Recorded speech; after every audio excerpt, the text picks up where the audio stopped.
Hello and welcome to another IndieX 2022 live stream. My name is Gonçalo Carvalho and I will be streaming now Monospaced Lovers. With me today to be presenting this game, Stefan Bhagwandin.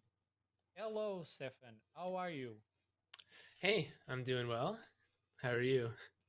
Hello, you are with Scarlet String Studios, and I like to go straight to what people want. That is the gameplay.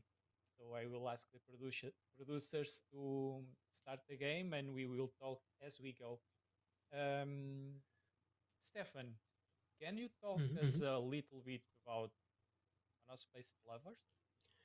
Sure. So I usually describe the game as a platformer RPG. It's a platformer that has like a lot of story elements to it and a lot of exploration to it, and it's a little bit different from Metroidvania in that sense. That there's like a lot more text, kind of like what you'd expect from an RPG. Um, mhm, Okay, mhm. go on, go on. I was going to say the setting is a little bit unique. As you can see, it's kind of a fantasy setting, but kind of like there's technology and stuff involved as well. So that's something that you'll experience as you go through the demo. For the ones watching, this is really the first part of the game, and it's very intriguing since right from the start because we do not know we we we are not sure what's happening, and we go already, what is this? You When you describe the game, I can say much more because this game has many things more than what you said. Let's go along. People will see it, but it has so many. It's a mishmash of so many genres that it's impressive. An indie game as this. I love this on indie games. They can mix whatever they want, and the final result sometimes it's awesome. Yeah, thank Yeah, you. thank you. It's been fun to design it that way. Yeah. You are with Scarlet String Studios, aren't you? Yeah, that's my company basically. Where your company based from? Well, I'm from Toronto, so I usually say the company is based here. Everyone that I'm working with is like online, like either contractors or part timers that I'm working with. So we don't have like a physical studio or a physical office or anything. So the team is you, essentially you and just contractors. There's no more any fixed stuff, isn't it? Yeah, basically.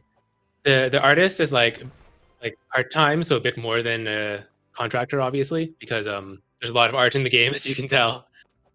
But yeah, I'm the only like full time person. The art style is it's not uh, usual. It's very charming. I think it's the correct Mm. word to use here.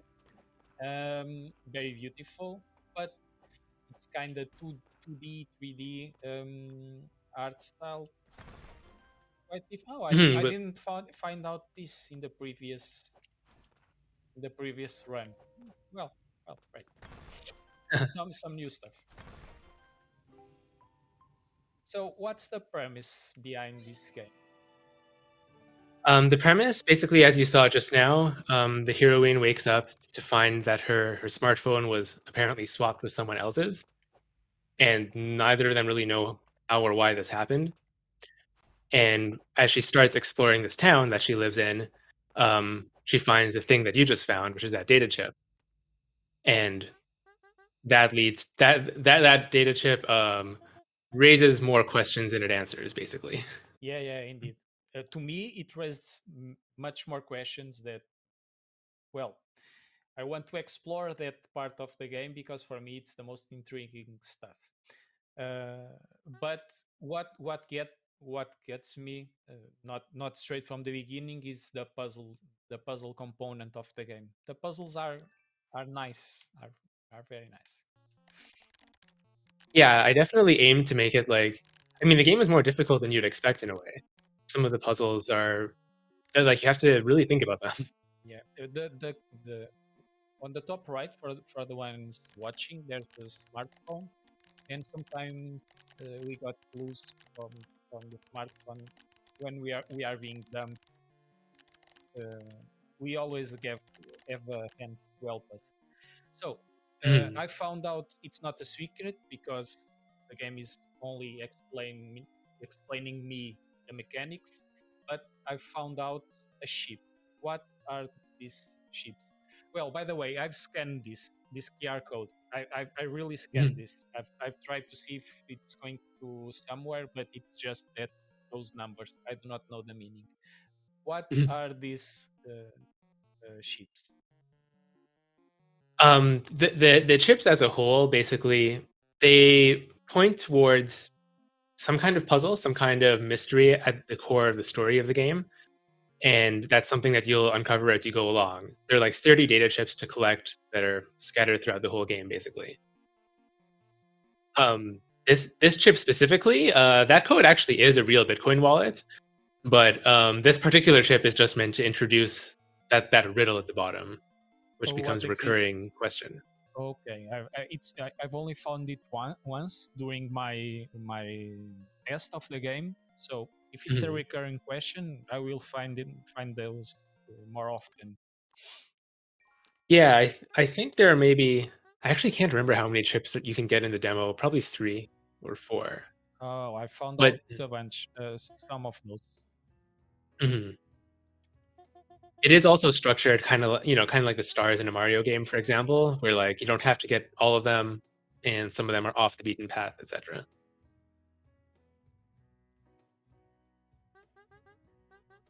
Or well, I was watching the chat. It seems like my mic is too low. Oh Let yeah, me see if I can put it a little bit Yeah, louder, sure. I have it on max.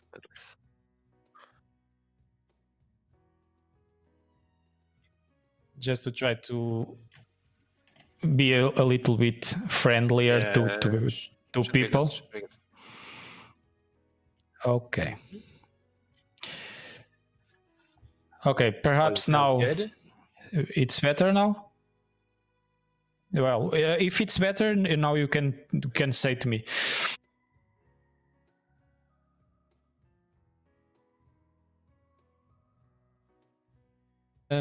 What's your constraints making this game alone, almost alone, kind of? Yeah, there definitely are some like technical constraints and logistical constraints for sure. Um, though I think with something like a 2D platformer, I was still able to like essentially make this game into what I wanted it to be. I guess the main thing would just be like we don't have as many art assets as a really fancy looking Metroidvania, for example, right? Yeah, Like if you think of like Ori or something like that, of course it'll look different. So I think our quantity of assets is lower, but for the most part, a platformer is something that you can make with a pretty small team. I've noticed that the assets are they are not many during the demo, but it's they are very rich. They are very well placed and very well designed. Look, the game is very colorful. Look at this art style. It's impressive. It's seems like a painting. For me, it's fantastic. I thought that the team was way bigger when I was playing this. Okay. Yeah, like I think the quality of each individual piece is really nice.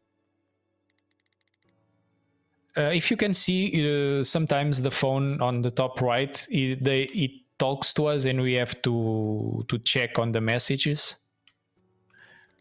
I forgot what was the objective here. They are trying to explain how the phones get there. Okay. Mm-hmm. And your friend Catherine ran off somewhere to the right. Yeah. Basically. Yeah. Oh yeah, I know because on my first playthrough, I explored the entire set before I went to her. Mm-hmm. Though, so what are these characters here? And thank you, Shiryu. Thank you, Shiryu. Sorry. Thank you for the heads up. What are these characters? Yeah, so when you first talk to the slimes in town, like you can't actually understand them. Their text is all scrambled. So one can imagine that at some point there'll be a way to translate that. But yeah, it definitely adds to that feeling of mystery when you first start playing. Yeah, the game points us to that we'll have at some point we will have something to help us translate what's going on. Mm-hmm. Sorry, go on. Yeah, and until you get to that point, you have to kind of deal with the fact that these slimes are interfering with you or blocking your path, and you can't understand them. Yeah, and it gives a puzzle component to this game also. This side. Okay. Oh, this is another puzzle. I know where I am now. I already know. Now I'm going backwards. Let's go and find our colleague. Jump. The jumping mechanic is interesting because we do not have only one jump. We have kind of a double jump and a dash. And we have to work with this mechanic during our walkthrough. Oh, when I came here the first time, I was more advanced in the game, so I do not understand this slime. And the first puzzle for us on this demo is to try to solve it, to try to remove the slime from there, so we can go through and we can assess the other part of the scenario. And one can imagine that would be a pretty simple puzzle if you could understand them. Yeah. But you can't actually talk to the guy, so. I think on my first playthrough, I reached this spot after the exploration, so I already knew some stuff that I shouldn't, probably. Whoa. D-pad down, jump. Okay. Now I have to try to find a solution. Oh, damn it. Me and my fat fingers. Okay, I have something here that I can break. Yeah, the game allows you to explore pretty openly at the beginning. Yeah, and this is something that this is the I do not know how to say it in English, but okay, I do not know the words in English. The zodiac signs? Yes, the zodiac signs, but I do not know the meaning for them at the moment. Perhaps I will find it out afterwards. And this will take me to my home again. And now I have to explore to try to find someone to give me a hand. We can enter everywhere, kinda everywhere. And on some places we can find other characters to interact with. The transversal of the game is flawless. We can do and seamless. The movement is very fluid. For the ones, it's very hard to understand for the ones who are simply watching, but the controls are very responsive. Sometimes you can see me fail some movements, but that's on me, not on the game. Is it hard to program all this movement, or is something that it's easy? That actually was hard, to be honest, because my background is not even in programming. So wow. Yeah, so if you like compared to early versions of the game from like 2 years ago, the basic like concept and the story and so was the same, but the platforming felt really weird. Yeah, but now it's not weird. The movement is it's very well connected together. The double jump mechanic, the double jump and the dash itself, it feels organic, if I can use that word, like if we could dash on real life. But it's very seamless, the movement. I like it a lot. What's your background? Well, I'm more into writing, basically. So I was like a film studies major, English minor. So I was like super into humanities stuff. some sort of a narrative designer. Yeah, essentially. And then I realized like indie games could be a good way to, to write a story and to turn it into more than just a novel. I have to say to you, into the people watching, that I've seen this game as a narrative adventure, because the puzzles and the solutions are many times are given to us through text. It's a very story rich game. We have a story that I'm not telling you at this point. The game is better experienced alone, where you can pay attention to what you are seeing and reading, because many of the details are important in the way that you traverse the game and the way you experience it, and you have to enjoy it with time, I think. Was that your objective when you made the game? Oh yeah, for sure. I always wanted the story and the text to play into the puzzles and the gameplay, right? Yeah, and not easy. Mm-hmm. Now, I think it's also go on. Sorry, go on. Yeah, I think it's also interesting because oftentimes when people approach puzzles in games, like it just feels like an objective you have to clear as quickly as possible. And so I wanted that experience to be not just a matter of like beating the puzzle, so to speak, but also that there's like something interesting happening narratively when you're trying to clear that puzzle. I often use the puzzles, go through the puzzles that way that you have described. I usually just want to solve them and that's it. Mm-hmm. But in this game, on top of being impossible, I've walked too far. On top of being impossible, it's part of the gameplay experience to just walk backwards and forwards. Do you have any inspirations when making this game? Yeah, I think actually the world of indie games probably inspired me more than anything. Fez in particular was like the first really good indie game that I played. And not in terms of story, but in terms of puzzles and exploration, I think Fez is definitely up there. And narratively, I guess I don't have any one specific I don't think I have any one specific narrative inspiration. There's like a lot more. That's a lot more scattered. Indeed, and the characters, sometimes that you have designed the characters with some sort of a dual personality.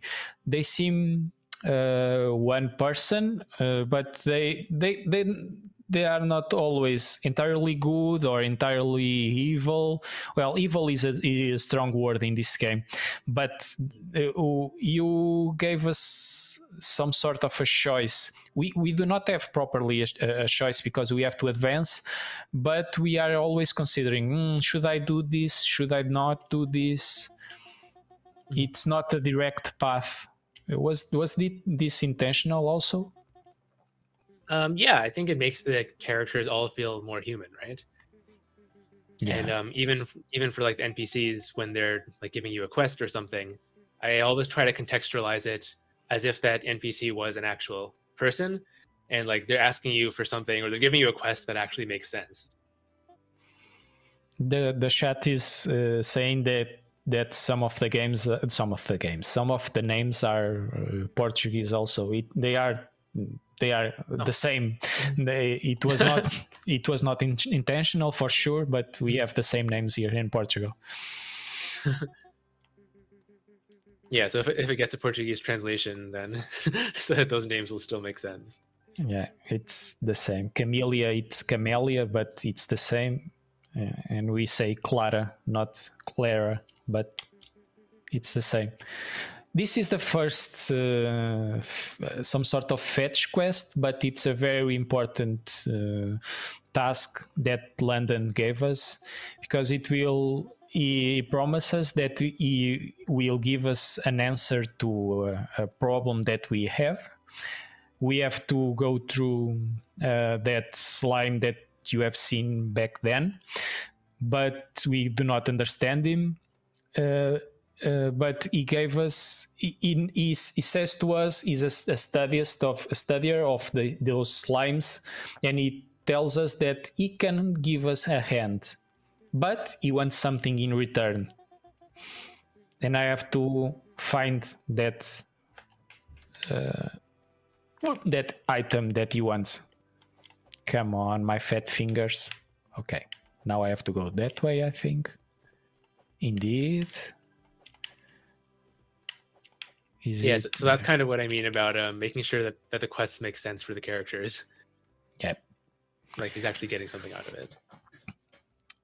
So Landon presents himself as a scientist and an investigator, but here with Camellia, we will have a different perspective, because Camellia just does not trust him, and she leaves that on the table right in front. She does not like Landon. I will give him, I will say in advance, I will give him what he asks from me. Do we have an alternative? To be honest, not really. Okay. Yeah, there would be no other way to progress. Okay. And I think I intended it more as like it's kind of like banter between the characters, not so much as like actual animosity, you know. Yeah, this seems kind of not childish is not the correct term, but that mockery between brothers, not a real dispute. Even that the storyline does not point out to a real dispute. Mm-hmm. Okay, here is the extract. Slime extract that Landon wants. Oops. Come on. There we go. When we grab something, it does not go to an inventory. It just stays with us in our hands, and that's part of the puzzling system most of the times. Yeah, I think it makes the concept of fetch quests more interesting for a platformer. You will notice now why I'm saying this.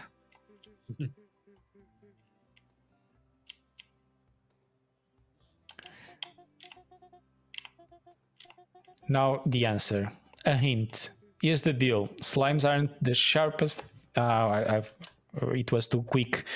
Through that fella bone, and we'll let you go through. Okay, they are like everyone. They need to eat.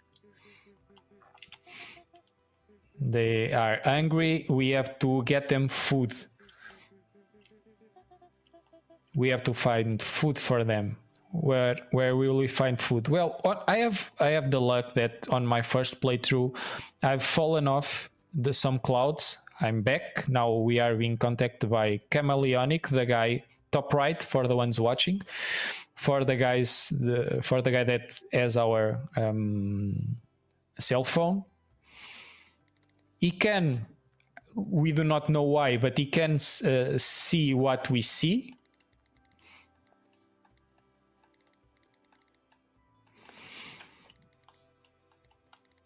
He's telling us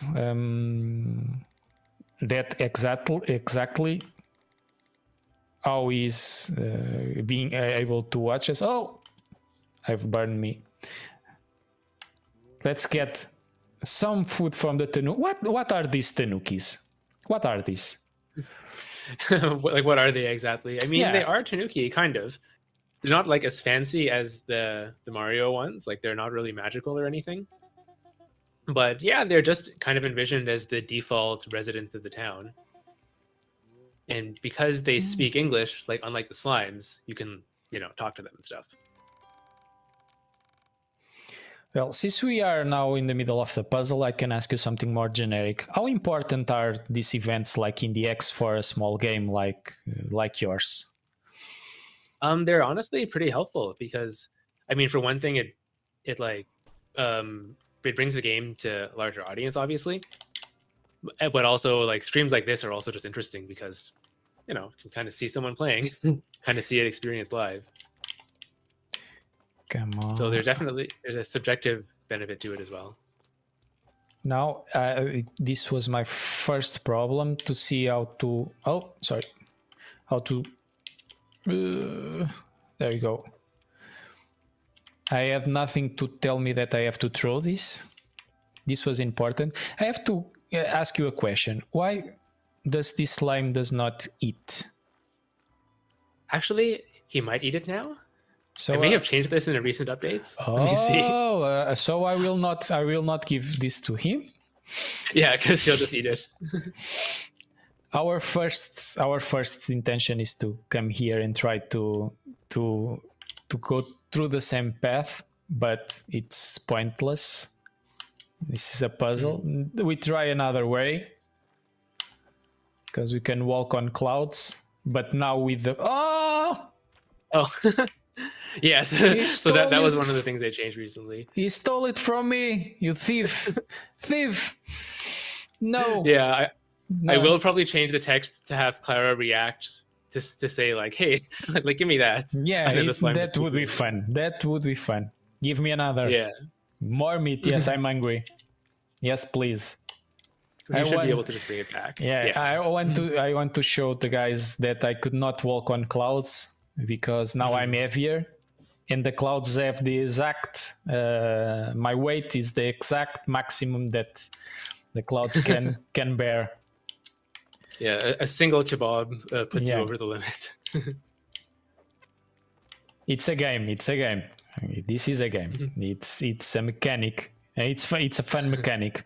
So I was not able to go through that side. And if you have noticed, in the beginning of the game, I found out a tunnel, and that tunnel will bring me to the other side of the map.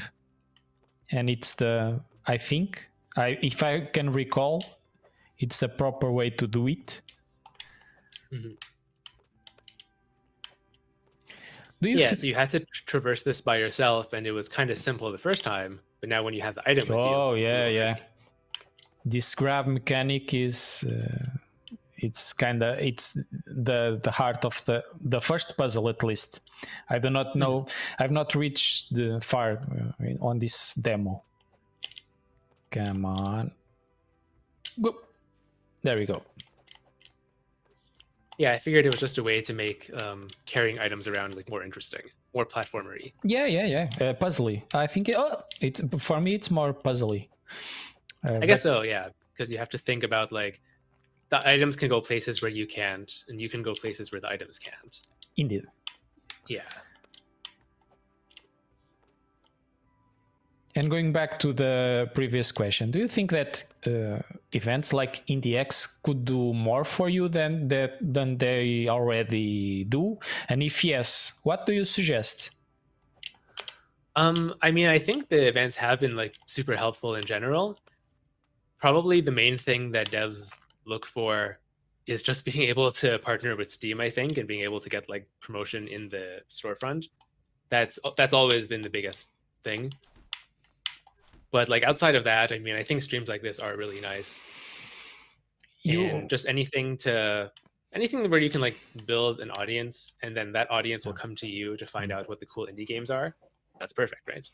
Yeah, and this game is a single player game, so I imagine that it's not easy to build an audience because it's not a very streamable game, I guess. People will experience it alone, I think. Isn't it? Yeah, and that is also part of what events like this are meant to do, I guess. Highlight games that are less likely to be viral, or that would get like, you know, a bunch of streamers playing it with their friends, for example. Yeah. Is this your first game? Kind of. I made a visual novel before called Sepia Tears, but you know, visual novels are categorically a little bit different. No. So it's my first like gameplay game. What is the most important thing for you on this part, on this stage of development? The wish list on Steam? Pretty much, yeah. In terms of development, like I'm quite close to the end. Like I'm right around like the final chapter in terms of polishing it up. Mm-hmm. So yeah, so I'm working on that, just like creatively trying to accomplish whatever I want to accomplish. And business marketing wise, yeah, I would say just the raw wish list number is really important. When are you considering the release date for this game? It should be sometime next year. I don't know if it'll be like early or late, or like mid or late next year. But yeah, with this stage of development, like the game itself does not have that much longer to go. Have you said this year or next year? I'm sorry. Next year? Sorry. Yeah, 2023. So next year. Okay. So still a little bit to go. Yeah. To the release. In which platforms are you considering the release of this game? Mm-hmm. So that's the other issue, right? Only PC is confirmed, but like we could do console ports, and we probably will do at least one. But the details of that are like, I don't really know yet, not really confirmed yet, What are the challenges for such a small, almost one person team to make a port? So I technically don't know, and that's one of the reasons why I can't commit to a release date. Okay. I think I feel like it shouldn't be too hard because this is a Unity game, and Unity does have a lot of resources for each console, but I won't really know until I actually start working on it. And yeah, I do definitely want to bring it to the Switch because I know it makes sense for a 2D platformer to be on the Switch, right? Yeah, everyone. It's the first question on the chat. It's point and click. Mm-hmm. A Nintendo Switch version, please, because with time, Nintendo is like the default platform to play indies. For me, it's Steam. I'm a PC player myself, but Switch is always the first person the first question I have. Mm. Yeah, so I think the details of it, I probably won't find out how hard it'll be till I get there. Yeah, but I mean, fingers crossed, we'll see. Let me go through the dialogue because the game is asking me to do so. Quippy, you so if I miss a dialogue because I've skipped some dialogue lines previously, they will not return. I will miss that dialogue entirely. I've skipped. Kind of, yeah. Yeah. There's a complicated system behind it where, like, if there is an important dialogue that gets skipped, it might come back later within a certain range. But like for the previous conversations that we just went through, like those ones I think won't come back now that you've entered this area because it'd be too confusing because then they'd be talking about stuff that happened a long time ago that's like not relevant now. Yeah, it's a little confusing. I think it was, I understand what you are saying. Yeah, I've missed... since I'm streaming and talking to you, I'm not paying too much attention to what is written into the storyline because I've already passed this stage on my previous playthrough. But that information was kind of important for the people to understand what is going on. But if I was playing alone, I would be enticed to just follow the dialogue tree. So this is most likely not happen during the gameplay. People will just read and keep going throughout the story. Yeah, it's kind of a delicate balance between like encouraging people to read all the text, but also not really forcing them to. Yeah. No, yeah. I never feel forced to read. We have a sound cue and a visual cue to go to the cell phone, to the smartphone, and just follow the messages, and that's it. The game never asks me to do it, but I think but the game explained to us that it's important for us to do it, for us to understand the story and the quests, but it never forces us to do it. If we have no patience to do it, we can just skip it. But it's important. Yeah, and I think as you had played the beginning before, like you kind of knew that you should go to Landon to get the slime extract thing. Yeah. But then if it was your first time, you might have wanted the hint about that. On my first playthrough, my first every player has a way to play games, and my first guess is to explore. If I have a space, I knew that I have to go east. I forgot the name of my colleague, my friend, but she told me that she went east, so I knew I have to go east. But my first thought it was to explore and watch the scenario, watch the art style, watch the music, the sound. For me, everything is very important, and to see what's going on around me. And since the scenario is very well built, I found out those two characters almost immediately and in the correct order. So first I found out Camellia. I've talked to her. I've drank some tea with her. And then I went to Landon. I found out Landon. Landon told me about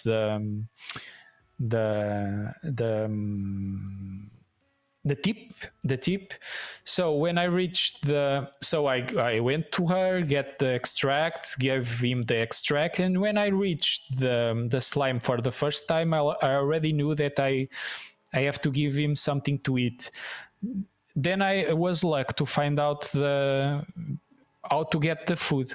I've stopped here for a reason, so the people could see how impressive is this. For me, at least, is impressive. This is like an oil painting. It's so beautiful. It's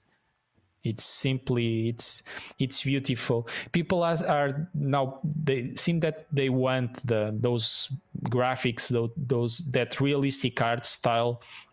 But if they pay close attention, they will see the detail that is behind all these paintings. And congrats. It was a contractor that did this, wasn't it? Or it was you? Oh yeah, it was a contractor. Yeah, I definitely can't draw. Well, count me in on that. I cannot draw to save my Catherine. My friend's name is Catherine. I cannot draw to save my life. So this part for me is also new. Interesting. Yeah. I've reached here and stopped, so I can be amazed also when playing, to have something new to see with the chat. Look at this. This is the puzzle is this the puzzle you're stuck on? Yep. But in this, all thanks to you, or rather, thanks to the hacker on your phone. Slow down a minute. What did I miss? Inhale. Okay. See these blocks? So this is a tutorial. Almost for sure. I knew you had to push them onto the switches. I mean, obviously, but I could figure out the reasoning behind it. Who would build a puzzle like this? What was their aim? What dark ritual are we reenacting by following their footsteps? Just felt random. 8 switches, 4 blocks, and no clues. But then it hit me. Binary. Oh, that binary.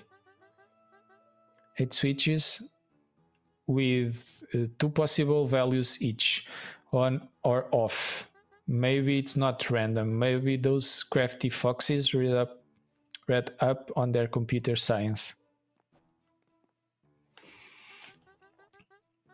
I don't know, it's been here since immemorial. My first time traveling as far out of Avon, so this is all new to me. For me, it's also new. It's the first time I'm here. Saying this shrine is built into worship. Okay. How long does this game take to beat, more or less? More or less.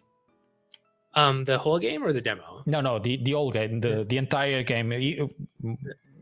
Yeah, I know it's not finished, but you know, you are a dev. Yeah, most likely like 10 to 15 hours, I think, depending on completion percent. Right. I'm always saying that it's the soft sweet spot for me. 10 to 15 hours in an indie game. more than that, sometimes it's overstaying their welcome. We're trespassing. Anyway, foxes. Fox shrine, right? Why don't we just spell the word fox? Yeah, so if it's your first time going through this, this will be is. interesting for sure. It is. And if that's the next town, over. That one I think was just a continuation from the conversation that was going before. Okay.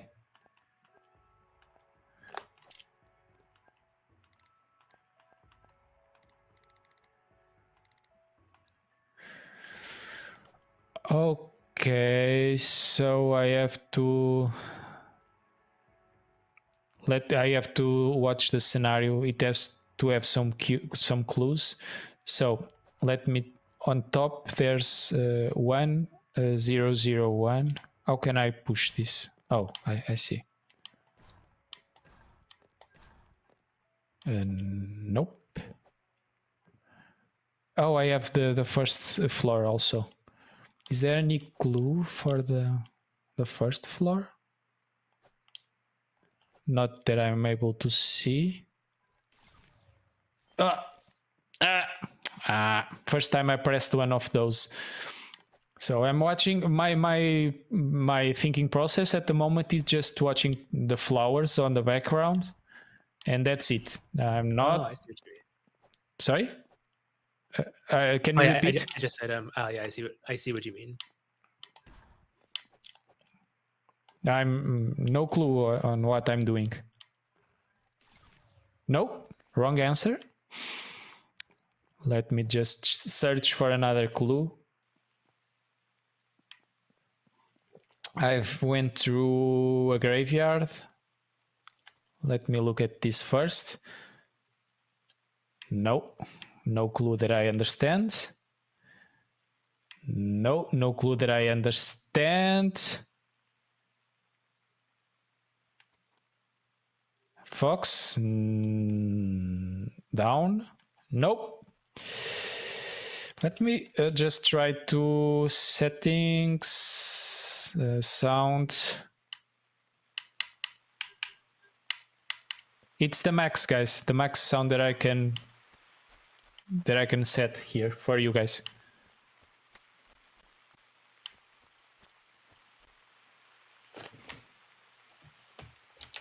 Let me just check something else. No, it's fine. Everything is fine here.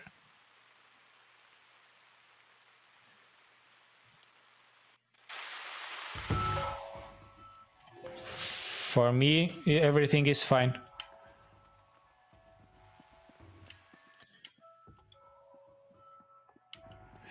No. So what am I missing? And if I try it on the other way,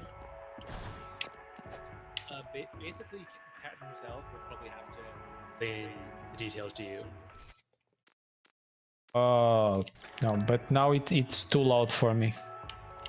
I have to lower this, or I'm unable to listen to you.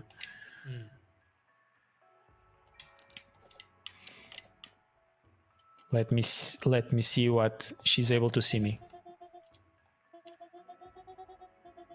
Yeah, she kind of drops you into the puzzle and then like doesn't say anything.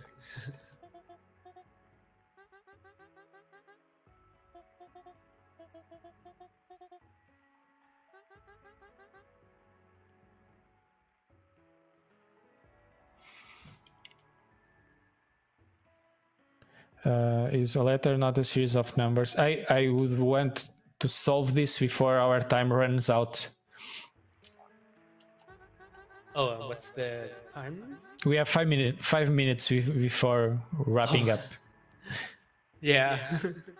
You can speed run through it. F can be represented by the number 102.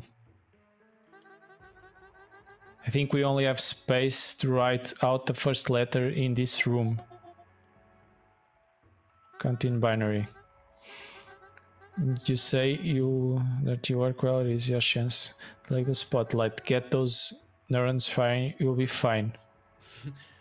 If you have to get through it in 5 minutes, essentially she'll like keep giving you hints as you talk to her. So if you're zooming through it, you can try to do that.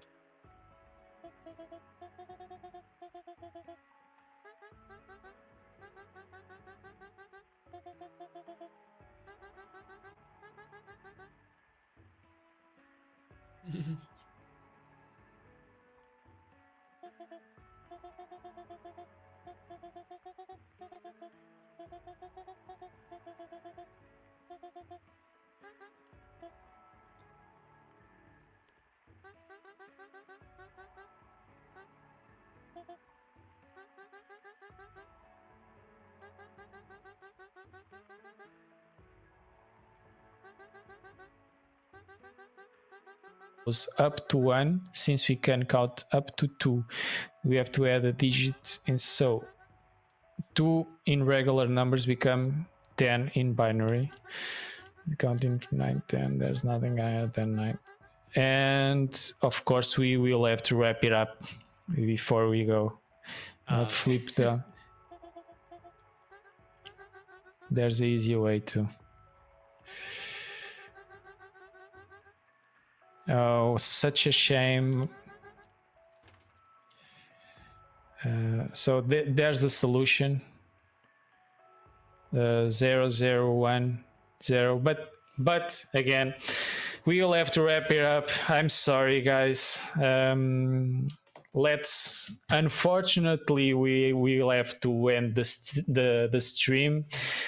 Stefan, I'm so glad that you were able to join us today and talk a little bit about Monospaced Lovers. It's a beautiful game. For me, the art style, when I was looking throughout all the games that IndieX, to all the amazing games that IndieX had this year, the art style was what popped into my eyes on the first place. It's amazing. It's a very fluid game with a huge mashup of genres that works perfectly, and they are very balanced. Do you have something that you want to say to the people watching the streams? Oh yeah, for sure. So if you like what you've seen so far, the demo is publicly available on Steam. So you could play it and get to the shrine and see what happens after that puzzle. Sorry, you can go. And yeah, other than that, just keep an eye out for the game coming out sometime next year. You can wishlist it now, and you'll get an alert when the game finally comes out. Seixas just left the link on Rubber Chicken channel, PT TV channel. Stefan, do you have any other channels like a Discord or a Twitter that you want to leave a hint so people can follow you there? Oh yeah, for sure. The company Twitter is Scarlet_string, and from there you can probably get a link to like our Discord invite and whatever else. Okay, guys, thanks for being with us, and see you next time, guys. Bye. All right, thank you.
Bye.